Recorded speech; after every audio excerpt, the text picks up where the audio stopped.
on, you kind of reflect the state of the club at the moment. You look a bit battered and bruised. You've got 2 black eyes and a bruise across your nose. What on earth's happened? Just a clash on Tuesday night. A clean break, which is obviously good. I'm not too bent on the nose, but yeah, I saw one, but you get on with it. Does that affect the way that you go into the game tomorrow? Will it affect you jumping for headers? Will you be conscious about it? No, I don't think you can do. There was talk of possibly wearing one of those protective masks, but you don't fancy it? I will not be wearing one of those masks, no. Why not? Is it just a fashion faux pas? No, not really, no. I don't think my old man would be too pleased if he saw me prancing around with a mask on. So so yeah, I'll just get on with it and hope for the best, really. If it gets caught again, it happens, but just carry on as normal. So the prospect of looking like Zorro has no appeal to you? No, I did have a Banana Man mask which I had for the Christmas party, so I did have that, which I thought about, but I think I'll steer clear and just go for the bruised look. Perhaps you could wear it in the warm-up? Possibly. I'll have to speak to the gaffer, see what he thinks. I think we don't want any more shenanigans at the club really after this last couple of weeks. No, we joke about your face, if you will, and the fact that you will or will not wear a mask, but things haven't been all that funny here at Notts County of late. What's it been like to be a player at a club where there are fallouts between Stanley Borough and the manager, quite public ones? You've obviously had the situation with the chairman, now the chief executive as well. What's it been like to just try and play football? Well, yeah, that's exactly what you do, try and do. It's been difficult, obviously. Things go on at football clubs all the time. Most of them are probably kept out of the public eye and the press. Sometimes it spills over and it's been difficult, but we've like the old cliche, you just control what you can control, really. You as players, you go out there and try and do your best in difficult circumstances. But at the end of the day, myself and the other experienced players has been at clubs where things have gone on and it's been testing times, but you have to rise above it, encourage the younger lads and try and crack on. Anywhere more testing than this, though? I know you've had quite a few clubs over the years, but surely you couldn't have experienced anything like this in the last couple of weeks? No, I mean, it's not what I envisaged happening when I signed for the club. There was quite a clear direction going forward, and things have changed, which circumstances make that happen. So yeah, it's like it's been difficult, but I don't want to throw any excuses at anything, because at the end of the day it's been our performances and our results and what matters for us as players and the manager. As a teammate of Stanley Borough, how odd is it to kind of witness what's been going on this week between him and the manager? Yeah, well, I've caught bits of it. I've not seen all the stuff that's been said. From what I can gather, is well, for me and I think for the rest of the team, it's disappointing, really. We're a team and you try and stick together, and I think when times are difficult, I think that's the time when you really need to plug together and pull in the right direction. And I think with everything else that's gone on at the club, timing probably isn't great. I think it's another thing to add on top, and I think my concerns and obviously my sort of how to put it, my sort of loyalties lie with my teammates, and that's who I want to stick with and make sure that we get things right. Do those teammates include Stanley Borough? I mean, have you spoken to him? I hear he says he's training with the reserves and the youth team. No, I've not spoken to him about it, no. I think a few of the lads probably have. I think it's one of them, you'll get different stories from different sides, and for me I just think timing's bad. I think we stick together as a group with anybody that's in that group. If you look over the course of the season, there's been plenty of players that have been either gone out on loan, have not been involved, have been training with the youth team, things have changed, and football's funny, it throws it back in roundabouts and you end up back playing again. So I think the best thing to do is get your head down and work hard, which is what you're employed to do. What would you say to him if you had the opportunity? Well, first we're getting the full story of what's gone on first, and then make a decision. But I think for me, if it was me, I think I'd just get my head down and I'd get on with it, and I'd try everything I could in my power to turn it around. If that's not what he wants to do and he wants to move on and go play football somewhere else, then that's fine as well. He just needs to make that decision. Bristol at the weekend, it's a city that you know well from your allegiances with the other clubs. Does that make it extra special if you could score past the old rival, I guess, going back to your Bristol City days? Yeah, it'd be nice, yeah. I want to keep chipping away at goals. I've been disappointed the last couple of games that I've not got on the score sheet.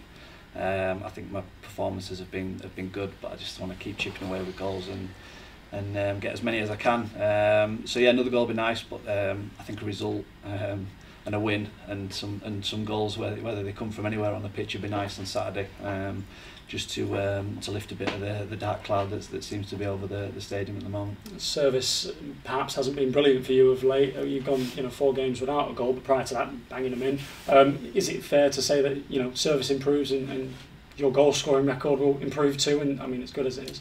I don't think it's massively to do with service. I had a decent chance on Saturday, which I don't think the keeper knew much about. It's hit him and it's not gone in. Another day that goes in. So I've not been frustrated with any chances I'm getting and stuff. I feel over the course of the season I've been putting my fair share of them away.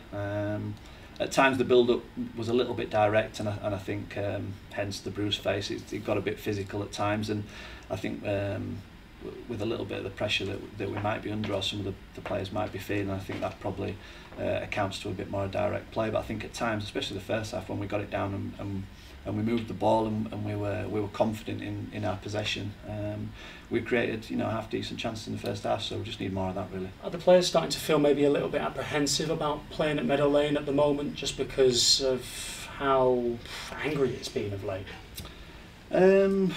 Possibly. Again, I hate using things outside as excuses. I think we need to, like I said before, stick together and it's up to myself and Roy and Alan and the more experienced players to calm any of those nerves that are with the younger lads. And I think for the most part they've dealt with it really well. It's not an easy place to come and play, and I think it's just because of the contrast from the start of the season to now, really, and how we've been performing and the goals we've been scoring.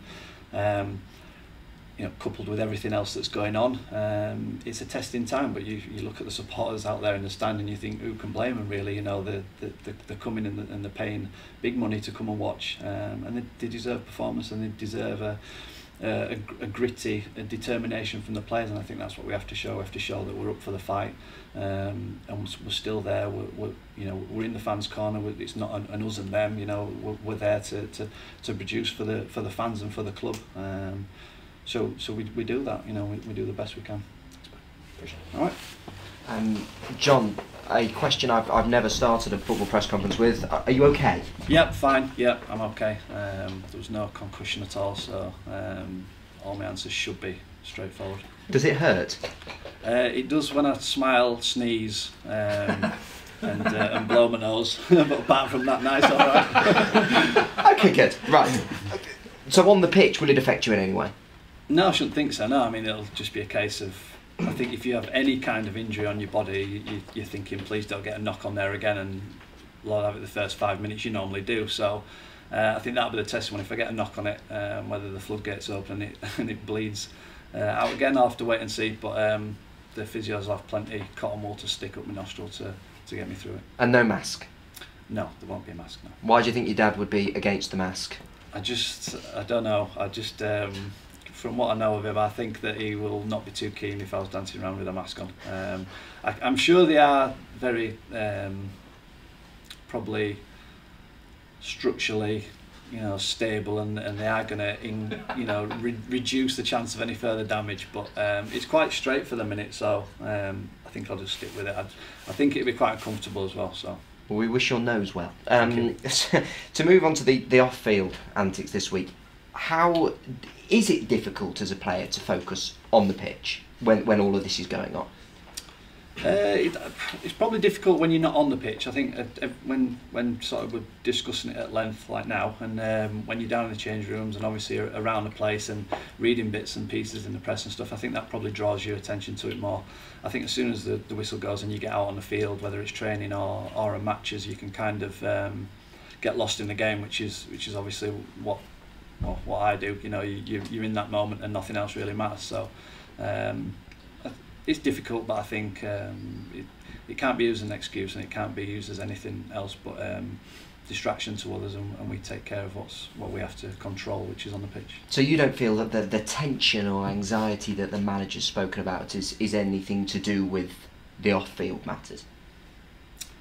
I don't know. I think probably the tension and the frustration from us as a group is that we've been letting ourselves down of late, and well, I don't think that's to do with anything else apart from, you know, we've conceded 2 sloppy goals which has cost us points in 2 games, and then we've not took our chances and ended up hanging on in another game. So I don't know, I think that's down to us as a group, and we can look at outside, you know, factors that can contribute, and you know they can contribute, but I don't think it's a factor towards how things have been going on the field. Have you ever known a situation quite like how the last fortnight's been at Notts County in your time in football? Not really, no, not with a lot of things happening all at once. I think it seems to be one thing after another at the minute in a short space of time. I went through administrations and stuff at Huddersfield, which was obviously difficult when I was a very young player. And things have happened at every club I've been at of this kind of nature, but I think it's been kind of an accumulation of things happening pretty quickly that's tipped probably a few people over the edge a little bit. And you say tipped over the edge. A few of the fans have vented their frustrations recently. There is a bit of a disjointed feel, an ununified feel at the football club. How, in your opinion, is the best way to fix that? And what would you say to the supporters that are feeling so alienated almost at the minute? I don't know what I'd say to them. It's obviously extremely difficult, and I think for myself, because I've been playing football for a long time, I've been a fan before football and still am, and I support my team, you know. And I think when you come in week out and you're watching and you put in money in, you are part of that club. There's no doubt about it, and the fans are in many ways more important than the players, the staff. They're what keep football clubs running, and I think when you see a club going in a different direction, which you don't generally agree with, then what can you do? You know, as a fan, all you can do is vent your anger, and you can show that you're not happy. For us as a team, obviously, that's difficult because we're caught a little bit in the crossfire. We're still doing everything that we can to try and get things right. You know, we're as players, we're going in the direction which we're instructed. As a manager, sometimes that's the same. And I think, you know, for a new gaffer to come into a club, and I've been extremely impressed with the manager since he's come in, and I think a lot of the players will say the same. It's difficult to see the amount of stick he's getting, you know, on the sidelines, and I think the way he is as a person, that I can see straight away he wants to take that rather than it, you know, being put onto the players, and I think that's admirable, and I think we deserve him that by picking up results and showing that we can turn things around, and then we can look at next season, whatever's going to come, because I don't think anybody really knows at the minute, and we look into it with a progression and trying to really do something which we hoped we'd done this year. Yeah. Obviously some of the fans haven't, but it strikes me that you players have been pretty impressed by Jamie Fullerton.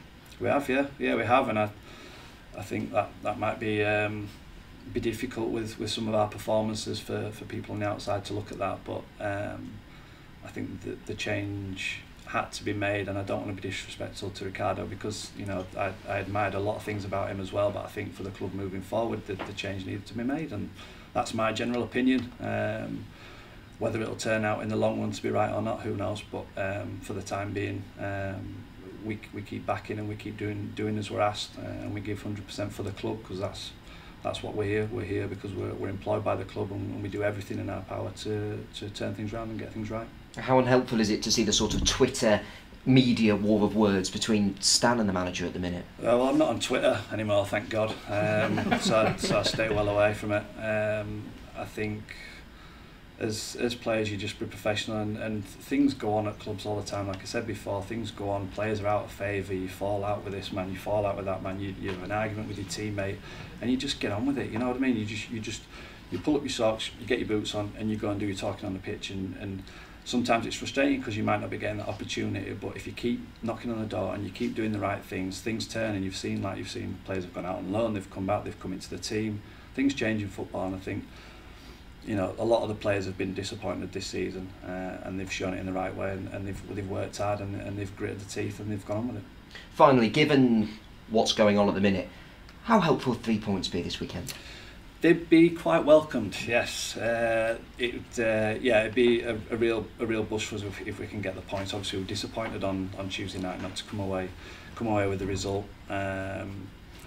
Yeah, so 3 points would be massive, and I think it'd be nice to take the attention away from everything else that's going on, and really focus on a performance and something positive, and then we can go into a week without a game. So I had a lot of games in a short space of time.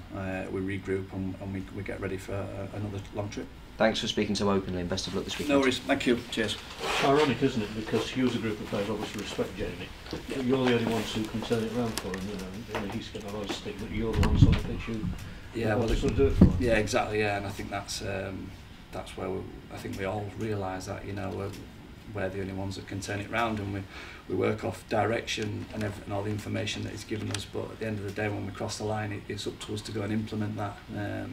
And if we don't, obviously it reflects badly on the manager and the club as a whole. So yeah, we understand our roles and our responsibilities, and we have to go and embrace that. When you look at it, we are quite a young team at the moment, aren't we? The team we had out on Tuesday night, and so you know it is you lads at the top, the more experienced ones who really have got to guide them and give them the leadership when they're in this situation. Yeah, I did realise I was the oldest player in the team on Tuesday. Thanks for bringing that up again. Yeah, but that experience, you know, and to have the armband as well. You know, that was you know the first for me in a competitive game to lead the team out. So that was a big moment for me, and one that I was really proud of. Nice to get a clean sheet. Yeah, and you just have to guide as best you can without sounding too patronising and sounding like a know-it-all. You try and help and encourage, and I think that's the way I've always been. I've got the better out of myself when I was younger players is encouragement, and I think sometimes that can be difficult when people make mistakes, the same mistakes over and over again. Sometimes they need a kick up the backside, but I think on the best part of it, I think encouragement is the way that you get the best. Constructive criticism and all that sort of stuff. So yeah, I think sometimes an arm around the shoulder and a bit of encouragement can go a long way. Sounds all right in the calmness of this situation. It must be a bit more difficult when you get a bit het up on the pitch. Yeah, of course. Yeah, a lot of things are said in the heat of the moment, during a game and just after. But those sorts of things are generally put to bed very quickly once the dust settles, and you can have a proper conversation about moving forward. You obviously have a lot of respect for your dad's opinion. Has he had a big influence on your career? I think probably not so much football. He's not a big football man, actually. Does he watch you play? Now and then, but that's quite nice. I think I've got kind of both sides. My stepdad's an avid football fan and got me into football in the first place. So I think on my footballing career, he's probably had the most influence. My dad, sometimes it's nice if I go home and he just asks me how I've got on, and that'll be the end of the conversation. And I think sometimes after football, it's quite nice that that's the only in-depth conversation you're going to have about your football match at that particular time. So I get the best of both worlds with that respect. Did your stepdad have any connections in football sort of thing? No, I didn't. No. He always used to tell me that when I think he was 11 or 12, he used to play for a team called Painted Wagon, which was just a Sunday league team, and he consistently reminded me that he was Painted Wagon's prolific goal scorer, which was once put in the local newspaper here. So he reminds me of that every now and then, and he still gives me a tenner if I score a header. So which is nice, yeah. So I don't get many of them. So that's a little tradition that we've had going since I was a young lad. So there's lots of nice little memories. Good, lovely. Thanks for all right.